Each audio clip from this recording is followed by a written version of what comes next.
दो लाइंस के point of intersection पे बेस्ड हमारे पास कुछ क्वेश्चंस हैं।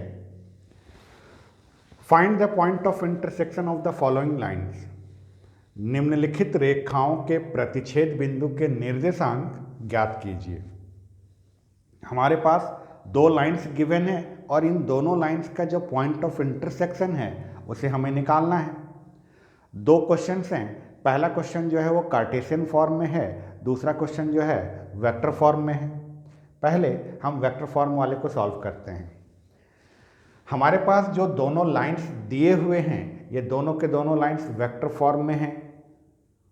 अब यहाँ पर ये आर वेक्टर जो है ये क्या बताता है? वेक्टर फॉर्म जो लाइन का होता है उस वेक्टर फॉर्म में ये आर वेक्टर जो है किसी एक आर्बिट्री पॉइंट का पोजीशन वेक्टर होता है। आर्बिट्री पॉइंट का मतलब, आर्बिट्री का पॉइंट का मतलब लाइन जो है वो तो हमारा बहुत बड़ा है। अब उस लाइन पर बहुत सारे पॉइंट्स हैं, हो सकता है उन बहुत सारे पॉइंट्स में से ये किसी भी एक पॉइंट का कोऑर्डिनेट हो। ये कहाँ पर है ये पॉइंट ये तो हमें नहीं पता, लेकिन एक बार अगर लेम्डा की मैंने कोई वैल्यू यहाँ रख दी तो लेम्डा की वैल्यू रखने के बाद जब ये पॉइंट बनेगा अब वो अपनी जगह से चेंज नहीं हो सकता। इंडेफिनिट इंटीग्रेशन में हमने इस वर्ड आर्बिट्री कांस्टेंट को यूज किया था। इंडेफिनिट इंटीग्रेशन में हमने ये आर्बिट्री कांस्टेंट वर्ड यूज किया है, वही सेम चीज़ यहाँ पर है। ये आर वेक्टर जो होता है ये किसी भी एक पॉइंट का कोऑर्डिनेट हो सकता है, इसलिए हमने इसको आर्बिट्री पॉइंट बोला। इस वाले इक्वेशन में भी ये आर वेक्टर जो है इस लाइन पर सिचुएटेड किसी भी आर्बिट्री पॉइंट का, किसी भी आर्बिट्री पॉइंट का पोजीशन वेक्टर है। तो सॉल्यूशन में in the vector equation of line r vector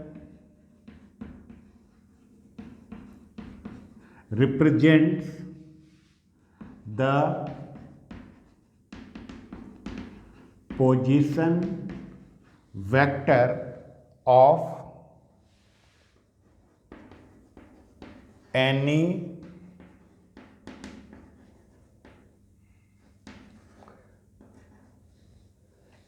arbitrary point। Hindi में अगर इसे देखना चाहें, रेखा के सदिश समीकरण में आर वेक्टर किसी स्वेच्छ बिंदु के स्थिति सदिश को प्रदर्शित करता है। रेखा के सदिश समीकरण में सदिश आर किसी स्वेच्छ बिंदु के स्थिति सदिश को प्रदर्शित करता है। तो first line, so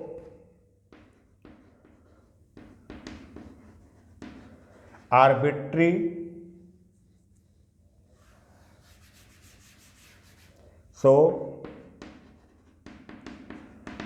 position vector of any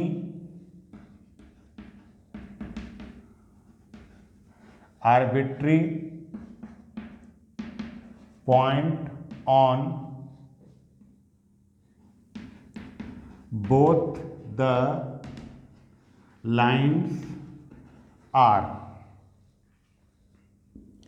both the lines का मतलब हम दोनों लाइन्स पर ले रहे हैं, तो दोनों लाइन्स पर जो हम आर्बिट्री पॉइंट का पोजीशन वेक्टर लेने वाले हैं वो ये है पहला लाइन का और ये है दूसरी लाइन का।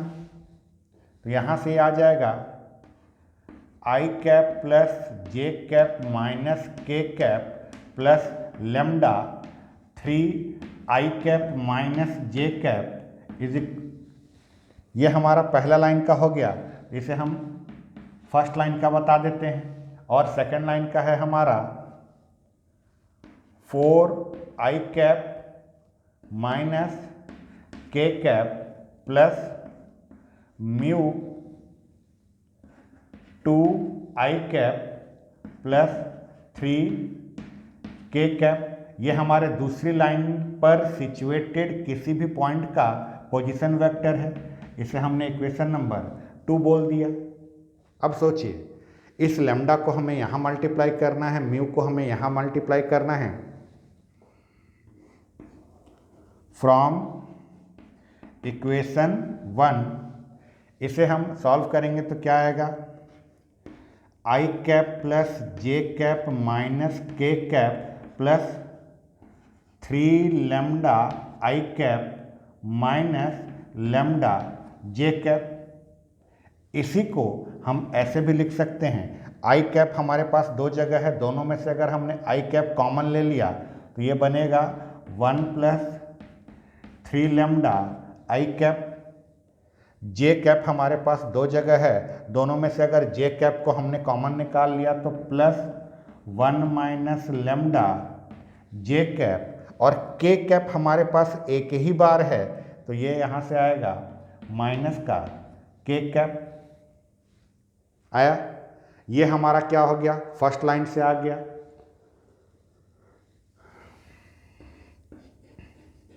फ्रॉम इक्वेशन 2 अगर हम सेकंड लाइन की बात करें और इसे सॉल्व करें तो ये हमारा है 4 I cap minus K cap plus 2 mu I cap plus 3 mu K cap. इसमें आई कैप हमारा दो जगह है, इसमें से अगर हमने आई कैप को कॉमन ले लिया तो ये हमारा बनेगा 4 plus 2 mu I cap plus J cap. देखिए यहाँ पर भी नहीं है, यहाँ पर भी नहीं है, तो जे कैप है ही नहीं, तो हम यहाँ पर 0 इंटू जे कैप लिख देते हैं। जो है ही नहीं उसके लिए हमने 0 लगा दिया उसमें, न जे इधर है न जे इधर है। हाँ के है, के को अगर हमने कॉमन निकाल लिया तो प्लस यहाँ से हमारे पास माइनस का 1 आएगा, प्लस यहाँ से हमारे पास 3 म्यू आएगा और यहाँ पर के कैप। ये क्या हो गया, ये हमने लाइन 1 और लाइन 2 को सॉल्व करके एक पोजीशन वेक्टर के फॉर्म में ला दिया। एक पोजीशन वेक्टर के फॉर्म में लाने के बाद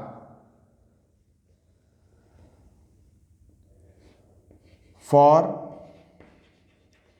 सम value of lambda and mu. आप सोचिए, हमारे को बोला गया था कि ये एक लाइन है वो भी एक लाइन है, दोनों लाइन जो है किसी एक पॉइंट पर इंटरसेक्ट करेगा। दोनों लाइन अगर किसी एक पॉइंट पर इंटरसेक्ट करेगा तो वहां पर लैम्डा और म्यू का कोई ना कोई वैल्यू तो आ रहा होगा, कोई ना कोई लैम्डा और कोई ना कोई म्यू की वैल्यू तो वो होगी ना, जिसके लिए दोनों का पॉइंट ऑफ इंटरसेक्शन एक हो जाए। तो for some value of lambda and mu r vector would be same. Lambda और म्यू के किसी मान के लिए आर सदिश का मान दोनों के लिए बराबर होगा। तो ये कब संभव है, ये कब संभव होगा, जब ये वाला चीज़ इस वाले के बराबर हो जाए। ये चीज़ हमने कहाँ से लाई थी, ये चीज़ हमने इसको सॉल्व करके लाई थी। और ये क्या है, ये जो है इक्वेशन 1 है। इक्वेशन 1 कहाँ से आया था, यहाँ से आया था जो हमारा फर्स्ट लाइन है। और ये वाला चीज़ कहाँ से आया था, ये वाला चीज़ हमारा सेकंड इक्वेशन से आया था। और सेकंड इक्वेशन और कुछ नहीं, सेकंड लाइन का ये वाला पार्ट है। तो यहाँ से हमको इन दोनों को आपस में बराबर कर देना है।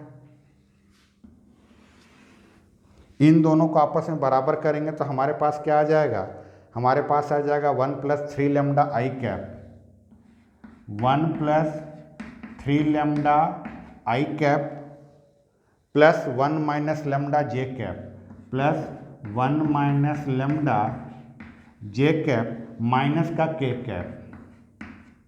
और इज इक्वल टू में हमारे पास है 4 plus 2 mu I cap, 4 plus 2 mu I cap plus 0 J cap plus 0 J cap plus -1 plus 3 mu, -1 plus 3 mu K cap.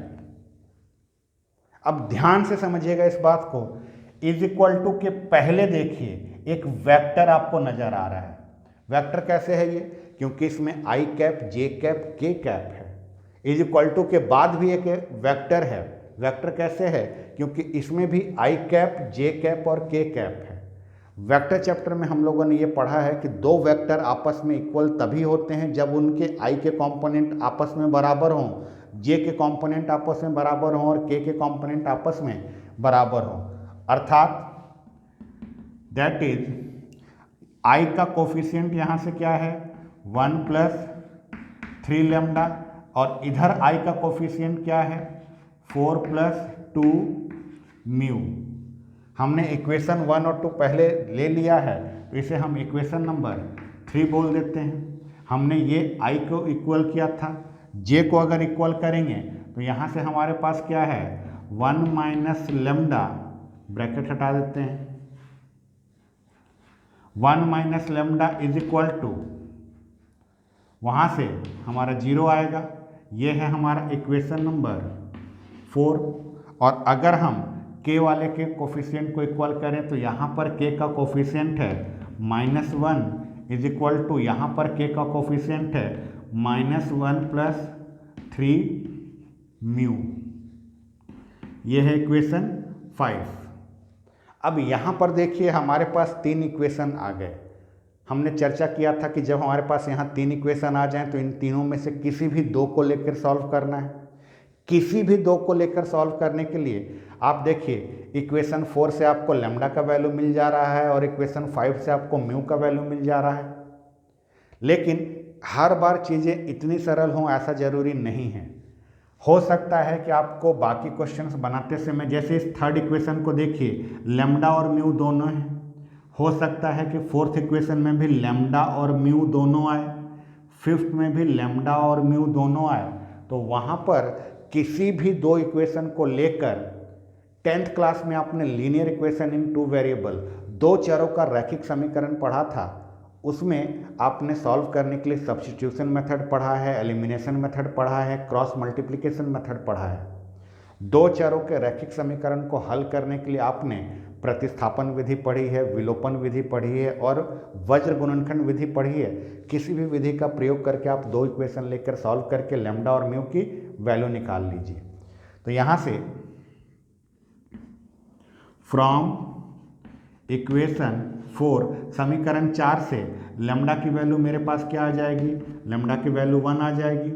और फ्रॉम इक्वेशन 5 से मैं म्यू की वैल्यू निकालूंगा। ये -1 जब इधर आएगा तो ये -1 इधर आके प्लस बनेगा, 1 और -1 कट जाएगा, यहाँ पर 0 आ जाएगा। 0 इज इक्वल टू 3 म्यू, तो यहाँ से म्यू की वैल्यू 0 आ गई। अब देखिए मेरे पास लैम्डा और म्यू दोनों की वैल्यू निकल गई। ये लैम्डा और म्यू मैंने कहाँ से निकाला, 4th और 5th से। तो अब इस लैम्डा और म्यू की वैल्यू को मैं इक्वेशन 3 में पुट करूंगा। Putting lambda is equal to 1 and mu is equal to 0 in equation 3 में लैम्डा की जगह मुझे 1 रखना है, तो क्या बनेगा, 1 + 3, लैम्डा की जगह मुझे 1 रखना था, इज इक्वल टू 4 + 2, म्यू की जगह मुझे 0 रखना था। देखिए 3 × 1 3 + 1 4, और ये हिस्सा 0 हो गया। इधर से भी हमारा क्या आया 4। दोनों के दोनों आपस में बराबर आ गए। दोनों के दोनों अगर आपस में बराबर आ गए तो इसका मतलब ये कि दोनों के दोनों लाइंस जो हैं एक दूसरे को प्रतिच्छेद कर रही हैं, दोनों के दोनों लाइंस जो हैं एक दूसरे को इंटरसेक्ट कर रहे हैं। अब पॉइंट ऑफ इंटरसेक्शन निकालना है, तो पॉइंट ऑफ इंटरसेक्शन निकालने के लिए क्या करेंगे, पॉइंट ऑफ इंटरसेक्शन निकालने के लिए या तो लैम्डा की वैल्यू 1 को आप यहाँ इक्वेशन 1 में रखिए क्योंकि यहाँ लैम्डा है, या म्यू की वैल्यू 0 आप यहाँ रख दीजिए, आपको म्यू निकल जाएगा। सॉरी, म्यू को वैल्यू यहाँ रख देने से आपको ये निकल जाएगा पॉइंट। दोनों में से दोनों को रख सकते हैं, दोनों में सेम आंसर आएगा, आप चेक कर लीजिएगा। मैं इधर का कुछ पार्ट मिटा देता हूँ।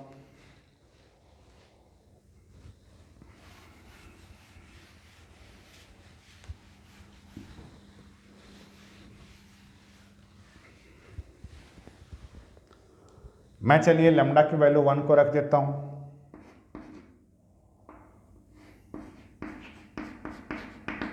Putting lambda is equal to 1 in equation 1 में लैम्डा की जगह 1 रख दीजिए। तो ये पूरा, अच्छा एक चीज़ और समझिए, ये जो इक्वेशन 1 है, ये इक्वेशन और कुछ नहीं, 1 कुछ नहीं, केवल हमारा ये वाला पार्ट था, और ये वाला पार्ट जो है हमारा आर वेक्टर है। तो हम यहाँ पर आर वेक्टर लिखेंगे।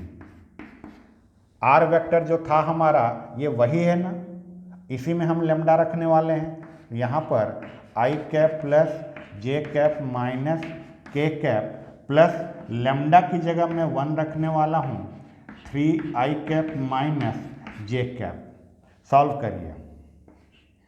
Are vector is equal to, bracket open करेंगे तो I cap plus J cap minus K cap, 1 का मल्टीप्लाई होगा तो प्लस का 3 आई कैप माइनस का जे कैप।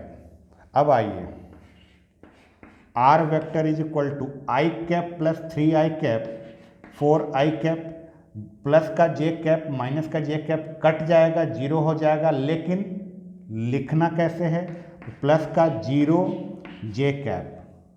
कट के भले 0 आ रहा हो, लेकिन 0 लगाकर हम उसके कोफिशिएंट के फॉर्म में लिखेंगे, और माइनस का के कैप। हमने स्टार्टिंग से बात किया था कि आर वेक्टर जो है दरअसल और कुछ नहीं, एक पॉइंट का पोजीशन वेक्टर है। तो अगर मैं इसको पॉइंट के रूप में देखूं, hence the point of intersection of both the lines is, बिंदु के रूप में अगर देखूंगा तब ये 4 0 और -1 है, 4 0 -1। आप सोचिए, अगर आपको कोई पॉइंट दिया हुआ है और इस पॉइंट को अगर आप पोजीशन वेक्टर के फॉर्म में चेंज करेंगे, हमने वेक्टर में क्या सीखा था, वेक्टर में हमने सीखा था कि कोई भी अगर बिंदु दिया हुआ है और उस बिंदु को अगर स्थिति सदिश में बदलना है, पोजीशन वेक्टर में बदलना है, तो एक्स वाले में आई कैप लगा दीजिए, वाई वाले में जे कैप लगा दीजिए, और जेड वाले में के कैप लगा दीजिए, वो आपका पोजीशन वेक्टर बन जाएगा। तो ये है हमारा पॉइंट ऑफ इंटरसेक्शन। हिंदी में ये लाइन था, अतः प्रतिच्छेद बिंदु, दोनों रेखाओं के प्रतिच्छेद बिंदु का निर्देशांक, अतः दोनों रेखाओं के प्रतिच्छेद बिंदु का निर्देशांक ये। इसके बाद चलिए अब सेकंड क्वेश्चन को सॉल्व करते हैं।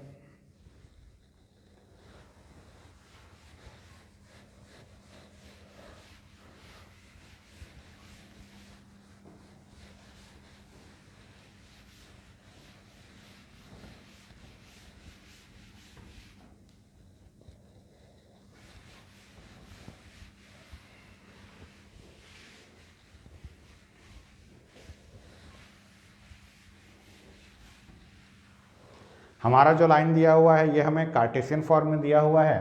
तो सॉल्यूशन में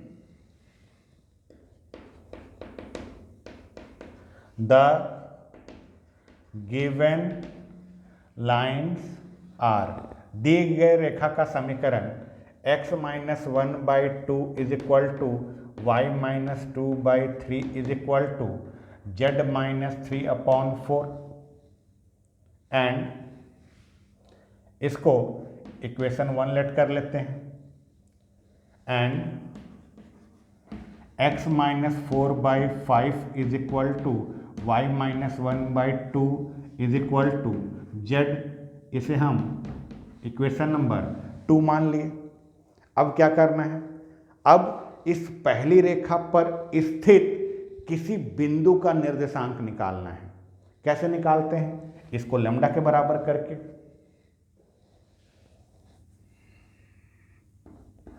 the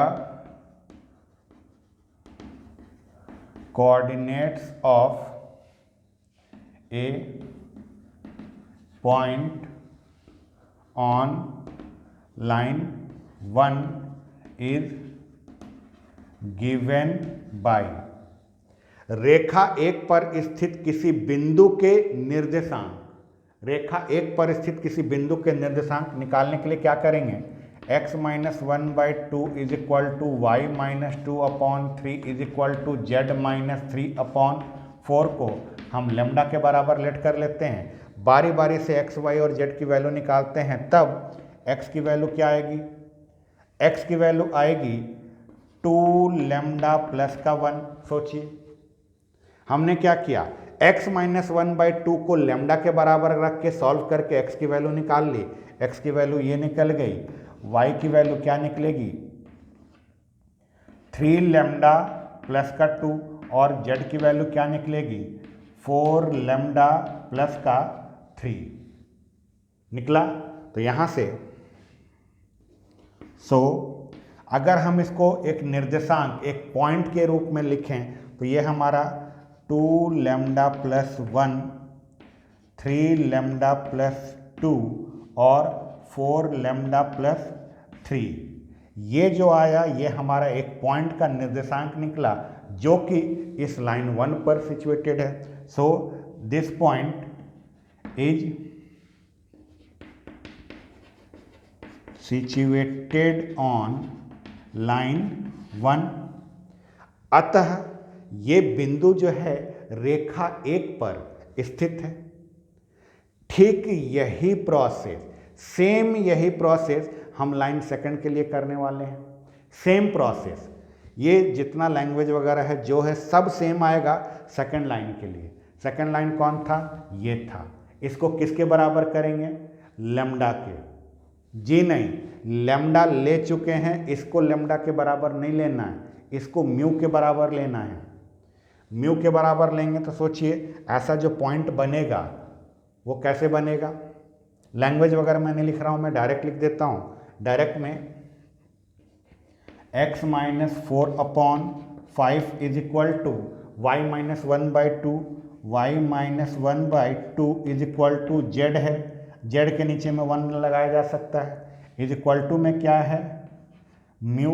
अब यहाँ से पॉइंट क्या बनेगा सोचिए, पॉइंट बनेगा हमारा 5 म्यू प्लस 4, यहाँ से 2 म्यू प्लस 1 और यहाँ से केवल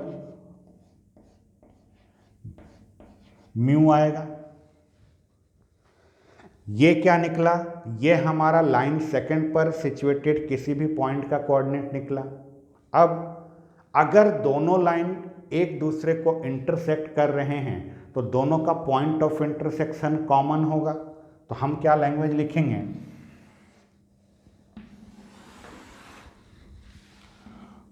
for some value of lambda and mu, lambda और म्यू के किसी मान के लिए, हो सकता है दुनिया का कोई ऐसा लेमडा का वैल्यू हो या म्यू का वैल्यू हो जिससे ये दोनों के दोनों पॉइंट सेम हो जाए। दो लाइंस अगर एक दूसरे को प्रतिच्छेद करेंगे, इंटरसेक्ट करेंगे, तो जो पॉइंट ऑफ इंटरसेक्शन होगा वो दोनों में कॉमन होगा। For some value of lambda and mu क्या हो सकता है, ये वाला पॉइंट इस वाले पॉइंट के बराबर आ जाए। दो निर्देशांक, दो पॉइंट एक दूसरे के बराबर कब होंगे, जब x वाला x वाले के बराबर होगा, y वाला y वाले के बराबर होगा और z वाला z वाले के बराबर होगा। तो यहाँ से क्या आएगा, x वाला हिस्सा 2 लेमडा प्लस 1 है, 2 लेमडा प्लस 1, ये किसके बराबर है, यहाँ के x वाले के। तो यहाँ का x है हमारा 5 म्यू प्लस 4, 5 म्यू प्लस 4 और यहाँ का y वाला हिस्सा हमारा 3 लेमडा प्लस 2, 3 लेमडा प्लस 2 और यहाँ का y वाला हिस्सा है हमारा 2 म्यू प्लस 1, 2 म्यू प्लस 1 और यहाँ से z वाला हिस्सा जो है 4 लेमडा प्लस 3 है, 4 लेमडा प्लस 3 और यहाँ से ये केवल म्यू है। अब हमारे पास ये 3 इक्वेशन आ गए, हमारे पास 3 इक्वेशन आ गए। तीन इक्वेशन में हम इसका नाम दे देते हैं 1 2 हो गया था, ये 3, ये 4 और ये 5। अब यहाँ से हमको किसी भी दो इक्वेशन को सॉल्व कर देना है। किसी भी दो इक्वेशन में देखिए इक्वेशन 5 सबसे आसान है, इसको और 4 को सॉल्व कर देते हैं। हम क्या करते हैं, देखिए कितना सस्ता सुंदर टिकाऊ तरीका है। म्यू का वैल्यू हमारे पास उपलब्ध है, म्यू के इस वैल्यू को हम इक्वेशन 4 में रख देते हैं। Putting mu is equal to 4 lambda plus 3 in equation 4। Mu is equal to 4 lambda plus 3 समीकरण 4 में रखने पर तो हमारे पास 3 lambda plus 2 is equal to 2। Mu की जगह पर हमने रखा है 4 लैम्डा प्लस का 3 और ये प्लस का 1 है। सॉल्व करिए। 3 lambda plus 2 is equal to ये हमारा 8 लैम्डा प्लस 6 प्लस 1, सबको एक साइड में बुला दीजिए, नंबर को उधर भेज दीजिए। तो यहाँ से 3 lambda minus 8 lambda is equal to 6 plus 1 7 और ये 2 उधर जाकर माइनस होगा तो 7 माइनस 2 ये आ जाएगा 5। ये हमारा है -5 lambda is equal to 5। Lambda is equal to आ गया -1। लैम्डा इज इक्वल टू -1 आ गया। लैम्डा की इस वैल्यू को इक्वेशन 5 में रख देते हैं। Putting lambda is equal to -1 in equation 5। समीकरण 5 में लैम्डा इज इक्वल टू -1 रखने पर तो यहाँ पर हमारा बन जाएगा 4 इंटू -1 प्लस का 3 इज इक्वल टू म्यू। ये हमारा -4 प्लस 3 ये हमारा -1 इज इक्वल टू म्यू आ गया। म्यू की वैल्यू और लैम्डा की वैल्यू दोनों मिल गई। अब दोनों को हम थर्ड में रखेंगे। क्यों थर्ड में? क्योंकि हमने इन दोनों को सॉल्व किया था। जो सॉल्व नहीं होता है, जिस इक्वेशन का सॉल्व करने में यूज नहीं करते हैं, उसमें लैम्डा और म्यू की वैल्यू को रखना है। तो putting lambda is equal to lambda की value -1 and mu is equal to -1 in equation 3। Equation 3 यहाँ पर आइए 2 लैम्डा की जगह था -1 प्लस का 1 इज इक्वल टू 5। म्यू की जगह -1 था प्लस का 4। ये हो गया हमारा -2 प्लस 1, ये हो गया हमारा -5 प्लस का 4। -2 प्लस 1 ये -1 और इधर भी -1। देखिए दोनों हिस्सा आपस में बराबर हो गया। लेफ्ट हैंड साइड और राइट हैंड साइड अगर आपस में बराबर हो गया तो इससे बस ये पता चला कि ये दोनों के दोनों लाइंस जो हैं एक दूसरे को इंटरसेक्ट कर रहे हैं। ये दोनों हिस्सा अगर बराबर हो गया तो बस इससे ये पता चला कि ये दोनों की दोनों रेखाएं एक दूसरे को प्रतिच्छेद कर रही हैं। अब प्रतिच्छेद बिंदु का निर्देशांक निकालना है। तो प्रतिच्छेद बिंदु का निर्देशांक निकालने के लिए आप दो काम कर सकते हैं, मतलब दो में से एक काम कर सकते हैं। आपके पास लैम्डा की भी वैल्यू मौजूद है, म्यू की भी वैल्यू मौजूद है। लैम्डा और म्यू दोनों में से किसी एक वैल्यू को जो आपने निर्देशांक निकाला, जो पॉइंट निकाला है, उसमें रख दीजिए। या तो लैम्डा की वैल्यू को रखिए या म्यू की वैल्यू को रख दीजिए। चाहें तो दोनों को रख के सॉल्व कर लीजिएगा, दोनों सेम आएगा। देखिए हमारा लैम्डा कितना आया है, लैम्डा हमारा है -1। चलिए लैम्डा की जगह -1 रखते हैं हम कहाँ पर, यहाँ, क्योंकि हमारा जो पॉइंट निकला था वो ये था। मैं ये वाला हिस्सा थोड़ा मिटा देता हूँ।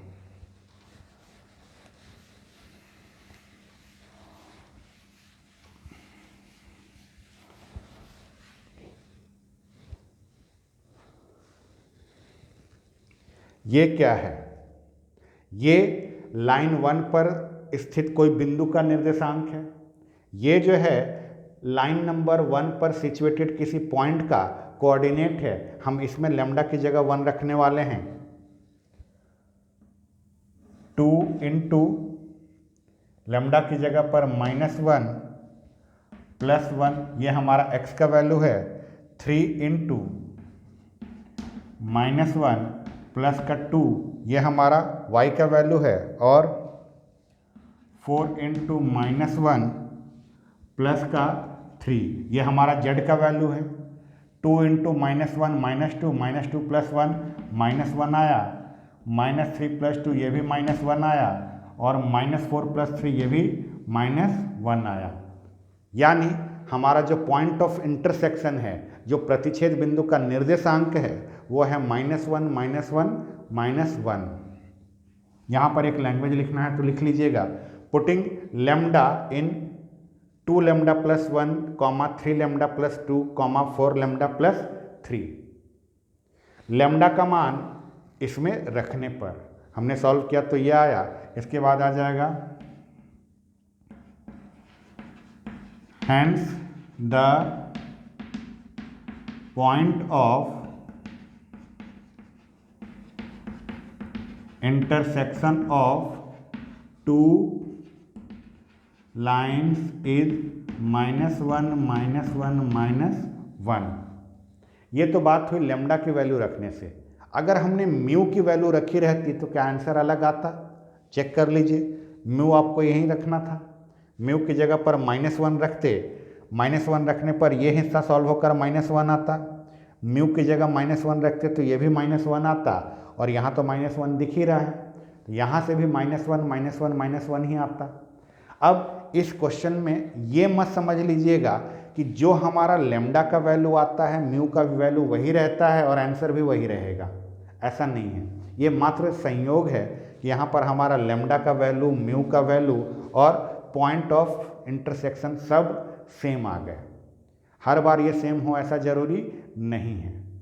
उम्मीद है दो रेखाओं के प्रतिच्छेद बिंदु को अच्छे से आप ज्ञात करना सीख गए। Point of intersection of two lines आप बहुत अच्छे से निकाल सकते हैं, चाहे लाइन हमारा वेक्टर फॉर्म में हो या लाइन हमारा कार्टेशियन फॉर्म में हो।